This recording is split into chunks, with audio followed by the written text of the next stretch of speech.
Hello dear friends, welcome to WiFi Exam Guru. आप सबको मेरा प्यार भरा नमस्कार। आज से शुरुआत करने वाले हैं हम लोग सभी कॉम्पिटिटिव एग्जाम को लेकर, जैसे कि आपके रेलवे, एसएससी, यूपीपी और अन्य स्टेट और केंद्रीय जो परीक्षाएं होती हैं उनके लिए सामान्य ज्ञान और सामान्य अध्ययन हम लोग स्टडी करने वाले हैं। और यहाँ पर हम लोग एसएसटी से रिलेटेड सारे क्वेश्चंस और सारी थ्योरीज को डिस्कस किया करेंगे। तो मैंने आज जो बायोलॉजी है उसको लिया है। तो बायोलॉजी में और फिजिक्स में, केमिस्ट्री में और बाकी जो आपके जो 4-5 अन्य सब्जेक्ट होते हैं एसएसटी में बात करें, जैसे हम लोग हिस्ट्री की बात कर रहे हैं, पॉलिटी की बात कर रहे हैं, इकोनॉमिक्स की बात कर रहे हैं, ठीक है, ज्योग्राफी की बात करेंगे और उसमें स्टैटिक जीके और करंट अफेयर की बात करेंगे। ये बहुत ब्रॉड सिलेबस होता है।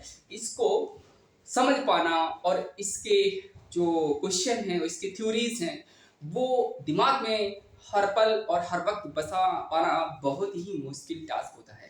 इसीलिए आप मैथ और रीजनिंग में तो स्कोर अच्छा कर पाते हैं, बट इन सब में आप नहीं कर पाते हैं। तो इसी वजह से क्या होता है, कहीं ना कहीं सिलेक्शन जो है रुक जाता है 1 और 2 नंबर से। 0.5 की बात कर रहे हैं हम लोग, वहां पे भी देखा गया है कि वो कट ऑफ लिस्ट से बाहर बच्चा होता है।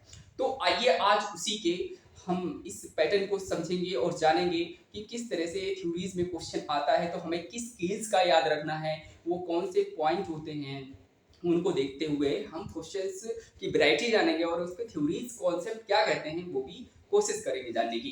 तो जैसे कि आपने बायोलॉजी को पढ़ा होगा अभिनय शर्मा सर से, और आपने बायोलॉजी, फिजिक्स, केमिस्ट्री ये सब नीतू मैम सिंह जो हैं पढ़ाती हैं बहुत बढ़िया दमदार, उनसे आपने पढ़ा होगा, ठीक है। तो सब जगह पढ़ लिया होगा। आप मेरे से पढ़ के देखिएगा। साइंस जो अभिनय सर पढ़ाते हैं उससे बेहतरीन कोशिश करूंगा मैं पढ़ाने की, और जो नीतू मैम पढ़ाती हैं बायोलॉजी उनसे बेहतर कोशिश करेंगे पढ़ाने की, ठीक है। आइए, बायोलॉजी में क्या होता है, इसको हम लोग जीव विज्ञान कहते हैं मेरे बच्चे, मेरे दोस्त। इसको क्या बोलते हैं, इसको हम लोग जीव विज्ञान बोलते हैं। ये मुद्दा नहीं है कि जीव विज्ञान बोलते हैं या नहीं, ये सबको पता है ऑलरेडी। मैंने लिख दिया इसलिए क्योंकि बायोलॉजी एक जीव विज्ञान है। बायोलीज इसका मतलब होता है बायोलॉजी, ठीक है। तो मेरे शब्दों पे ध्यान दीजिएगा, जो भी बोलूंगा वो बिल्कुल डिट्टो आपको कॉपी और बुक में मिल जाएगा, कहीं लिखने से बढ़िया है समझ लेना। तो बायोलॉजी मतलब जीवन का अध्ययन करना है, जो स्टडी ऑफ लाइफ है उसका अध्ययन करना है, उसी को हम बायोलॉजी कहते हैं। इस पैटर्न को आप समझ पा रहे हैं तो आप बायोलॉजी की नस नस से वाकिफ हो जाएंगे। यहाँ ऐसी कोई चीज नहीं होगी जिसमें जीवन नहीं पाया जाता हो। तो हम यहाँ पे, आपने सुना होगा सजीव और निर्जीव, लेकिन निर्जीव भी कहीं ना कहीं आपको बायोलॉजी के अंदर ही पढ़ने को मिलते हैं, ठीक है। ये पैटर्न समझिएगा, ध्यान से देखिए। बायोलॉजी में अगर बात करें तो इसके पैटर्न को समझने के लिए हमें इसकी 2 शाखाओं को यानी 2 ब्रांचेस को जानना पड़ता है। जैसे हम बात करते हैं जूलॉजी और बॉटनी, ठीक है। तो यहाँ पे मैं लिख देता हूँ बायोलॉजी के 2 पार्ट होते हैं, उसे हमें जानने की जरूरत होती है। जैसे मैं बात करूँ जूलॉजी, ठीक है, जूलॉजी, अगर कहीं पे स्पेलिंग वगैरह हो तो देख लीजिएगा, मैं बात कर रहा हूँ, ठीक है, और ना दिखे तो भी आप बता दीजिएगा। जूलॉजी का मतलब होता है जंतु विज्ञान। यहाँ हम लोग जंतुओं का अध्ययन करेंगे, ठीक है। लिखने से ज्यादा मैं समझाने का प्रयास करूंगा। यहाँ बॉटनी का मतलब होता है वनस्पति विज्ञान, ठीक है, वनस्पति विज्ञान। तो यहाँ पर क्या है, ये वनस्पति विज्ञान है, यानी स्टडी ऑफ प्लांट्स और स्टडी ऑफ क्या होता है इसमें हम लोग एनिमल्स, ठीक है, तो उनका अध्ययन करेंगे। ये सजीव दोनों हो गए, तो हमने 2 शाखाएं बना दी। Number 1 zoology, number 2 botany. अगर बात करें जूलॉजी के जो जन्मदाता है, फादर ऑफ जूलॉजी किसको बोलते हैं, तो आपको क्वेश्चन मिलेगा देखने को, फादर ऑफ जूलॉजी, ठीक है, फादर ऑफ जूलॉजी, ठीक है, जूलॉजी। तो यहाँ पर आपको याद रखना है क्या है, अरस्तु नाम है, ठीक है, अरस्तु नाम है। इनको इंग्लिश में अरिस्टोल बोलते हैं, इंग्लिश में अरिस्टोल बोलते हैं, हिंदी में अरस्तु बोलते हैं, याद रखना है। अगर मैं बात करूं फादर ऑफ बायोलॉजी, तो बायोलॉजी के पिता भी किनको बोलते हैं मेरे बच्चे, मेरे दोस्त, बायोलॉजी के पिता जो होते हैं उनको भी हम यही कहते हैं अरस्तु। क्या बोलते हैं, अरस्तु। तो याद रखना है दोनों के पिता कौन है, अरस्तु हैं, अरिस्टोल हैं, दोनों याद रखने हैं। बात करते हैं बॉटनी की। बॉटनी में क्या होता है, फादर ऑफ बॉटनी किसको बोलते हैं, तो याद रखना है थियोफ्रेस्टस हैं, उनको याद रखना है, ठीक है। तो यहाँ पर क्या निकल कर आ रहा है, father of botany, father of botany. तो यहाँ पर इनके पिता है थियोफ्रेस्टस, ठीक है, थियोफ्रेस्टस है। तो याद रखना है थोड़ा सा, और कुछ भी नहीं है, ठीक है। मैं थोड़ा सा लिखूंगा और ज्यादा समझाऊंगा। तो आपको यहाँ पे 3 क्वेश्चन मिल गए, 3 या 4 क्वेश्चन मिल गए। बायोलॉजी की कितनी शाखाएं होती हैं? 2 होती हैं, जूलॉजी और बॉटनी। अगर बात करें हम फादर ऑफ बायोलॉजी तो अरस्तु को बोलते हैं, फादर ऑफ जूलॉजी किसको बोलते हैं? वो भी हम अरस्तु को बोलते हैं। फादर ऑफ बॉटनी की बात करें तो इनको हम लोग बोलते हैं चीफ रसेट को बोलते हैं। आइए इसके आगे की कहानी को हम जानते हैं और सीखते हैं। जैसे मैंने बोला कि स्टार्ट क्लास कर रहे हैं, तो मेरे बच्चे, मेरे दोस्त, आप इस सेशन को जो देख रहे हैं आप जल्दी से शेयर कर दीजिएगा और अपने दोस्तों में अधिक से अधिक शेयर करने से उनसे कहिए ये चैनल जो है सब्सक्राइब कर ले, तो हम यहाँ पर ज़्यादा से ज़्यादा क्या करेंगे, स्टडी करवा देंगे, ठीक है। तो फ्री ऑफ कॉस्ट। वैसे भी आते हैं 5000 से ज़्यादा स्कूल कॉलेजेस जो है बंद हो चुके हैं, यानी स्कूल बंद हो चुके हैं, तो शिक्षा का कोई वैल्यू रह नहीं गया है। बट आप शिक्षा ले रहे हैं तो जीवन में कहीं ना कहीं आपको निराश होना नहीं पड़ेगा, ठीक है। तो आइए बात करते हैं। तो अब क्या है हमारे पास जो सीखने लायक है, जो सीखने लायक है वो और आगे हम बताने वाले हैं, ठीक है। जो आपको आता होगा उससे ज्यादा हम बताने की कोशिश करेंगे। तो यहाँ पर हम क्या बात करने वाले हैं आपको बताते हैं, ठीक है। तो आपको बताते हैं, ये आपने सीख लिया, ये बहुत अच्छी काम की बातें हैं, क्योंकि ये सीखेंगे तभी हम आगे बढ़ पाएंगे, ठीक है। अब अगर बात करें बॉटनी की, तो बॉटनी को हम दो तरीके से इसको डिवाइड करते हैं। दो तरीके से आपको पता है कि आप जानते हैं, एक होता है थैलोफाइटा, एक होता है ब्रायोफाइटा। जो थैलोफाइटा होता है, बॉटनी के 2 पार्ट्स हो जाते हैं। तो थैलोफाइटा में आप देखते हैं कि हमारे पास रूट होती है, स्टेम होती है, लीव्स होती है, ये तीनों ही नहीं होते हैं इसमें बॉटनी में। तो आइए इसको इरेज करके आगे मैं बताता हूँ, देखता हूँ कि दिख रहा है क्लियर या नहीं। तो आप कमेंट करके जाइएगा कि आपको दिख रहा है नहीं। हाँ, दिख तो रहा है, चमक रहा है यार, लाइट ही लाइट हो गई है, ठीक है। तो इस तरह से आपको बिल्कुल क्लियर दिख रहा है। तो मैं आगे बॉटनी में जो भी होगा वो मैं बताता हूँ, इसके बाद इसको भी डिस्कस करेंगे, ठीक है। तो पूरा देखिएगा, आपको मजा आएगा। आपने अग्नि शर्मा से पढ़ा होगा, मैं बात कर रहा हूँ ना, अग्नि शर्मा सर इतना बढ़िया पढ़ाते हैं, पढ़ के देखिए कभी साइंस उनसे मजा ना जाए तो पैसा वापस ही है, उनका पेट बेच लेंगे आप, तो उसी में पढ़ाते हैं। बाकी वो वैसे भी पढ़ाते हैं, यूट्यूब पे बहुत सारी क्लासेस उनकी पढ़ेगी। तो बॉटनी में हम लोग बात करने वाले हैं कि बॉटनी को किस तरह से समझा गया है। बॉटनी को समझने से पहले तो बॉटनी जानते हैं क्या होता है, ये वनस्पति होती है। वनस्पति मतलब इसमें हम पेड़ पौधे का जो है अध्ययन करते हैं, यानी स्टडी ऑफ प्लांट के बारे में बात करते हैं। तो यहाँ पे आइए बच्चे बात करते हैं, किसकी बात करते हैं, बॉटनी की बात करने वाले हैं। तो बॉटनी आप जानते हैं, बॉटनी को हम लोग कहते हैं वनस्पति विज्ञान बोलते हैं। क्या बोलते हैं इसको, वनस्पति विज्ञान बोलते हैं। तो इस तरह से इसको हम 2 कैटेगरी में बांट सकते हैं। मैं पहला शब्द लिखूंगा, आपको याद यहीं पे करवा दूंगा, ठीक है। तो आपने बुक में पढ़ा होगा, याद कराने की गारंटी है, ठीक है। तो बॉटनी में अगर बात करें तो इस तरह से है, हम इसको टीएच लिख देंगे, इसका मतलब होता है थैलोफाइटा। मैं थैलोफाइटा की बात करने वाला हूँ। यहाँ पे हम बात करने हैं ब्रायोफाइटा, ठीक है, बीआर की बात करने वाले हैं, ठीक है। ब्रायोफाइटा ये क्या है, ब्रायोफाइटा है, ये थैलोफाइटा है। तो बॉटनी को हम 2 कैटेगरीज में इंडिविजुअल डिवाइड कर सकते हैं, कैटेगरीज की बता दी मैंने आपको। तो बात करते हैं थैलोफाइटा क्या होता है। इसमें अगर बात करें थैलोफाइटा में एग्जांपल की, क्यों आपसे पूछा जाएगा एग्जाम में कि आप बताइए थैलोफाइटा के एग्जांपल क्या है, थैलोफाइटा के एग्जांपल क्या है। तो याद रखना है, एक तो आपको एल्गी याद रखनी है, ठीक, एल्गी, और आपको एक फंगस याद रखना है, ठीक है। और फिर उस तरह से आप इसमें बैक्टीरिया याद कर सकते हैं, क्या बैक्टीरिया, ठीक है, बैक्टीरिया। जैसे मैंने बात की एल्गी यानी शैवाल, फंगस, कवक, और ये जो बैक्टीरिया है, बैक्टीरिया। आप जो फंगस होता है आप फंगस जानते हैं, बैक्टीरिया हमारा जो होता है वो भी जानते हैं आप क्या होता है, और एल्गी क्या होता है। तो ये सब हमारे किस में आएंगे, थैलोफाइटा में। इसमें एक बात याद रखनी है आपको, क्या याद रखनी है, यहाँ पे याद रखना, ये जो एल्गी है उससे शैवाल बोलते हैं, बैक्टीरिया को हम लोग क्या बोलते हैं, कवक बोलते हैं। और यहाँ फंगस है, फंगस तो आप जानते हैं फंगस होता है। तो यहाँ पे थैलोफाइटा में आप देखेंगे उसमें क्या नहीं होता है, उसमें बच्चा रूट नहीं होती है, और उसमें स्टेम नहीं होती है, और उसमें लीव्स नहीं होती है। ये जो मैं लिख रहा हूँ ये हिंदी में भी आपको बताने का प्रयास करूंगा। इस रूट का मतलब जड़ नहीं होती है, स्टेम मतलब तना नहीं होता है, उसमें लीव्स पत्तियां नहीं होती है, ठीक है। इतनी चीजें इसमें नहीं होती हैं, ठीक है, इतनी चीजें इसमें नहीं होती हैं। आपने देखा होगा एल्गी और फंगस और बैक्टीरिया में ना तो आपका रूट होगा, ना स्टेम होगा, और ना ही लीव्स होगा, ये सारी चीजें नहीं होती उसमें, ठीक है। तो अब बात करेंगे हम लोग ब्रायोफाइटा की, किसकी बात करेंगे, ब्रायोफाइटा की बात करेंगे। तो यहाँ पे मैं नंबर डाल देता हूँ, ये 1 नंबर है, ये 2 नंबर है। अगर ब्रायोफाइटा की बात करें तो इसको हम लोग भी 2 कैटेगरी में बांट सकते हैं। पहली कैटेगरी क्या होगी आप देख लीजिएगा, यहाँ पे एक पहली कैटेगरी है, ये हमारी दूसरी कैटेगरी, ठीक है, दूसरी कैटेगरी। क्योंकि थायरोफाइटा तो एक सिंगल में रहता है, लेकिन ब्रायोफाइटा अपने 2 पार्ट में डिवाइड हो जाता है, ठीक है। तो उसको भी हम जानेंगे।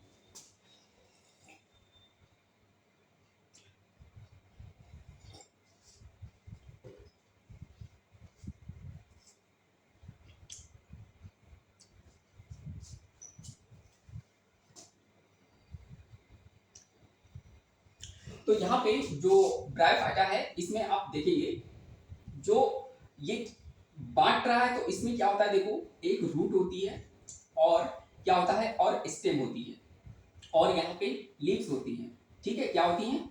लीव्स होती हैं। लेकिन यहाँ पे क्या होता है, यहाँ पर टिश्यू नहीं होता है। क्या होता है? टिश्यू नहीं होता है, यहाँ पे टिश्यू नहीं होता है। ठीक है, तो इस तरह से आप इसको याद रखेंगे, ब्रायोफाइटा और ट्रेकियोफाइटा। ठीक है, ये आप याद रखेंगे ब्रायोफाइटा और यहाँ पे क्या बोलेंगे इसको? ट्रेकियोफाइटा। तो इस तरह से ब्रायोफाइटा ट्रेकोफाइटा हो गया और यहाँ पर आप कर लीजिएगा एम्ब्रोफाइटा। ठीक है, एम्ब्रोफाइटा इसको बोलेंगे, क्या बोलेंगे? एम्ब्रोफाइटा, एम्ब्रोफाइटा। तो इस तरह से आप ये याद रखेंगे, थायरोफाइटा, एम्ब्रोफाइटा। एम्ब्रोफाइटा के दो पार्ट हो गए आपको, ब्रायोफाइटा और ट्रेकोफाइटा। ट्रेकोफाइटा में क्या होता है, देखो ट्रेकोफाइटा में ये सब चीजें पाई जाती हैं। क्या चीजें पाई जाएंगी उसमें? ये तो रूट होगा और इसमें स्टेम होगा और इसमें क्या होगा और लीव्स होगा। लीव्स यानी पत्ती भी होगी। तो इसमें हम बात करेंगे, कर रहे हैं किसकी बात कर रहे हैं? इसमें हम बात कर रहे हैं कि रूट होगा, स्टेम होगा, लीव्स होगा और इसमें टिश्यू भी होगा। क्या होगा? इसमें टिश्यू भी प्रेजेंस होगा। बात कर रहे हैं टिश्यू की, तो टिश्यू भी इसमें क्या होगा? प्रेजेंस होगा। बट इसमें जो ब्रायोफाइटा है इसमें टिश्यू नहीं होगा।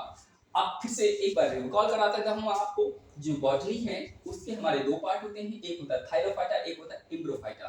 तो थायरोफाइटा में उसके रूट और स्टेम लीव्स नहीं होते हैं। इसमें आपको एग्जांपल याद रखना है, शैवाल है, कवक है और फंगस है। ठीक है, एल्गी है, फंगस है, बैक्टीरिया है। एम्ब्रोफाइटा है, उसके दो पार्ट होते हैं, एम्ब्रोफाइटा के दो पार्ट होते हैं, एक तो ब्रायोफाइटा, एक है ट्रेकोफाइटा। ये जो मैंने लिखा है इंग्लिश में और हिंदी में सेम ही रहता है, इसी वजह से आपको घबराने की जरूरत नहीं है। जो मैं बोल रहा हूँ वो आपको याद रखना है कि एम्ब्रोफाइटा के दो पार्ट होते हैं, एक होता है ब्रायोफाइटा, एक होता है ट्रेकोफाइटा। ब्रायोफाइटा में रूट, स्टेम और लीव्स होते हैं बट इसमें टिश्यू नहीं होता है। जो ट्रेकोफाइटा है उसमें रूट, स्टेम, लीव्स होती है बट इसमें क्या नहीं क्या होता है, ये टिश्यू के साथ भी रहता है। तो इस तरह से ये आपको याद रखना है। मैंने बहुत सारे क्वेश्चन करवा दिए हैं थ्योरी के साथ में। ठीक है, आपको घबराने की जरूरत नहीं। आइए आगे सीखते हैं क्या होता है आगे।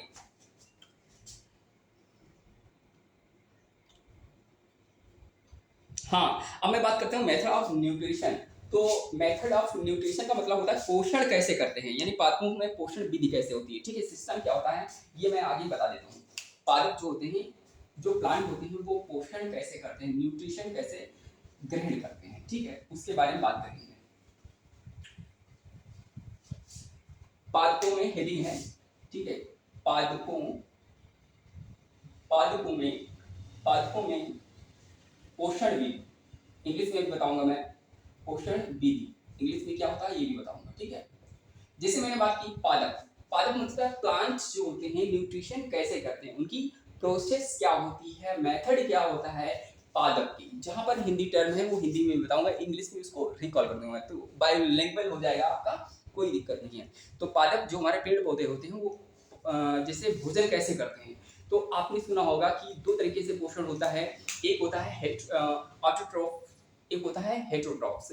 तो हम लोग दोनों कैटेगरी को जानेंगे, वन बाय वन करके टेकल करेंगे ताकि वहां से क्वेश्चन जो बने वो छूटे ना। ठीक है, तो और जो पेड़ पौधे होते हैं वो फोटोसिंथेसिस से अपनी ऊर्जा को ग्रहण करते हैं। और आपने सुना होगा एक जाइलम होता है, एक फ्लोएम होता है। तो जाइलम क्या करता है, जो रूट होती है उससे अपने न्यूट्रिशन को लेकर पूरे पेड़ पौधे में वो पहुंचाता है ताकि वो जो प्लांट है वो ग्रोथ कर सके और अपने यानी कि इस प्रोसेस में वो भागीदार होता है। कौन? जाइलम।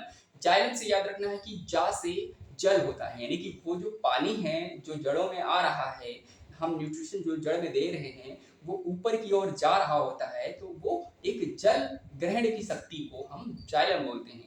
अगर हम बात करें फ्लोएम की, तो फ्लोएम का मतलब जो पेड़ ने फोटोसिंथेसिस किया है, ऊपर फोटोसिंथेसिस करने के बाद में जो ऊर्जा उसने ली है, जो भोजन बनाया है, तो वो आप फ्लोएम के थ्रू नीचे पूरे पार्ट में जड़ तक आता है, उससे हम फ्लोएम कहते हैं। ठीक है, इस तरह से ये हो गया।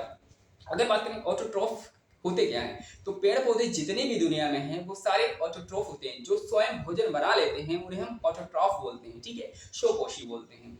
जो खुद का भोजन नहीं बना पाते हैं, जो अन्य किसी जीव पर डिपेंड रहते हैं, उन्हें हम लोग हेटेरोट्रॉफ बोलते हैं। जिसे बोलते हैं हम लोग, वो क्या होते हैं? विषमपोषी होते हैं, जिनको हम लोग हेटेरोट्रॉफ्स बोलते हैं। ठीक है, तो इस तरह से जैसे हम लोग किस पे हैं, प्लांट पे डिपेंड हैं और अन्य जीवों पर डिपेंड है, हमें जीव फॉर एग्जांपल आप देखिए, दूध हमें लेना है तो हमें एनिमल, ठीक है, काउ चाहिए होगा, ठीक है, और कुछ भी एनी एक्स वाई जेड, दूध, घी, तो इस तरह से बहुत सारे आप एग्जांपल अपने दिमाग में सोच सकते हैं, ठीक है। आपको बताना है कि जो ऑटोट्रॉफ होते हैं वो एग्जाम्पल क्या होगा, ऑटोट्रॉफ को बताना है, ठीक है, कमेंट में।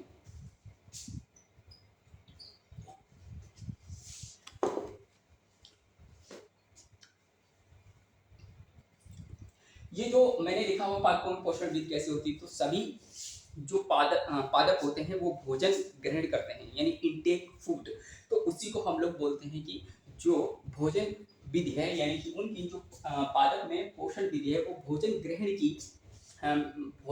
ग्रहण करने की तरीके को, उसको हम लोग पोषण बोलते हैं। हर कोई जो जीव है वो भोजन लेगा तभी वो जीवित रहेगा, अदरवाइज वो जीवित नहीं रहेगा। इसी वजह से हम इसको नाम देंगे क्या, पोषण कैसे होता है, तो यही कहेंगे भोजन लेने की प्रक्रिया को वो पोषण विधि कहलाती है, ठीक है। तो इस तरह से हमने इसको 2 कैटेगरी में बांट दिया है, एक बोलेंगे ऑटोट्रॉफ, एक बोलेंगे हम लोग हेटेरोट्रॉफ, ठीक है। क्या बोलेंगे इसको, हेटेरोट्रॉफ। मैंने बोल दिया है, आपने सुन लिया है और इसके बारे में जान लीजिए।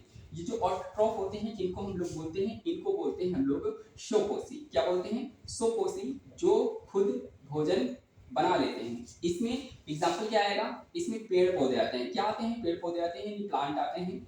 और अगर हम बात करें हेटेरोट्रॉफ, ये क्या होते हैं, ये होते हैं विषमपोषी। क्या होते हैं, विषमपोषी, जो खुद का भोजन न बनाकर दूसरों पे डिपेंड रहते हैं, ठीक है, डिपेंड रहते हैं, क्या रहते हैं, डिपेंड रहते हैं, किस पे रहते हैं, डिपेंड अदर। तो इस तरह से ये आपका हो गया। पूछा जाएगा एक लाइन में ऑटोट्रॉफ क्या होता है, यानी स्वपोषी क्या है, तो आप जो खुद का भोजन बना लें और उसे हम स्वपोषी बोलते हैं। जैसे फॉर एग्जांपल में आपका क्या आएगा, प्लांट आएगा, तो इस तरह से। और हेटेरोट्रॉफ में जितने भी एनिमल्स हैं और ह्यूमन बीइंग्स हैं वो अन्य किसी पर डिपेंड रहते हैं, उन्हें हम लोग हेटेरोट्रॉफ विषमपोषी बोलते हैं। दोनों क्वेश्चन तैयार, ठीक है। आगे चलते हैं, हम लोग आगे बात करते हैं।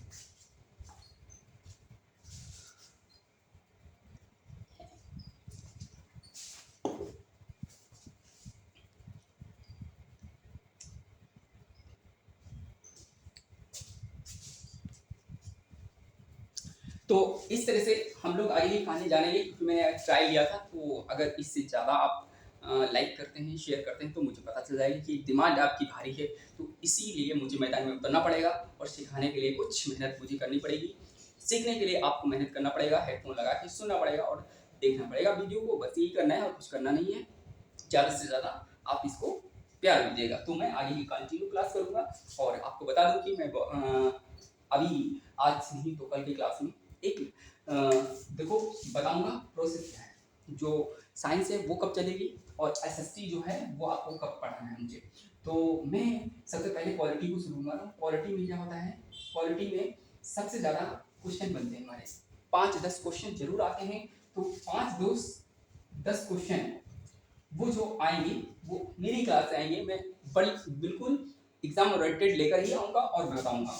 सबसे पहले हम लोग इसमें जानेंगे कि हमारे कॉन्स्टिट्यूशन में जो पार्ट हैं वो कितने हैं और इसमें अनुसूचियाँ क्या हैं, अनुच्छेद क्या हैं, और इसकी ट्रिक हमारे बहुत बढ़िया ज़बरदस्त शानदार है वो बताने वाले हैं। और इसमें जितने भी अमेंडमेंट हुए हैं, संशोधन, वो बात करने वाले हैं। और इसमें जो हमारे डिक्टो और डायरेक्ट क्वेश्चन आते हैं एग्जाम में वही करेंगे। ज़्यादा बकवास और खिचड़ी पढ़ने की ज़रूरत नहीं है, बस शानदार कंटेंट है और बस उसको ध्यान से देखते जाइए और समझते जाइए, बाकी कुछ भी नहीं। स्क्रीनशॉट लीजिएगा जो मैं बताऊंगा वहाँ पर, और जहाँ पे आपको ज़रूरत लगे कि ये ले लेना है स्क्रीनशॉट ले लीजिएगा और उसको देखने के बाद आप भूलेंगे नहीं, ठीक है। तो चलते हैं, बस आज के लिए इतना ही। जय हिंद, जय भारत, सभी को फिर से नमस्कार, बाय बाय, टेक केयर, अपना ख्याल रखिएगा, स्वस्थ रहिए। जय हिंद, जय भारत, फिर से, ठीक है।